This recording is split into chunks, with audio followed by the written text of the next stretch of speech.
Құрметті отандастар, мен қазақша сөйлеймін акция аясына сіздерге Ринат Зайытовтың «Мен қазақтың баласы» өлеңін арнаймын. Мекен Алтай Атыраудың арасы, тау бауыры өзен көлдің жағасы, жастайынан жет атасын жаттаған, сақтаған, тегі мықты мен қазақтың баласы.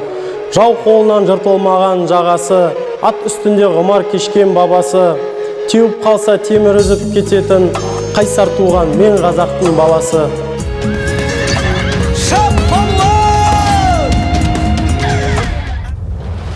Жасытпаған дұшпанының жаласы, жыр термеден табылатын дауасы, жанын беріп, барын беріп, ел үшін, жер үшін, сертке мықты мен қазақтың баласы.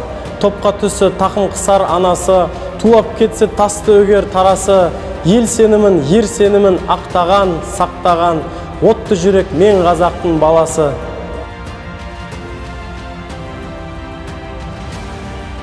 Жаратқан Алла панасы, есігі байтақ даласы, алашым деп аттанса, ешкімнен келмес шамасы. Азаттығын, қазақ туын қорғаған, қолға алған, танысандар мен қазақтың баласы.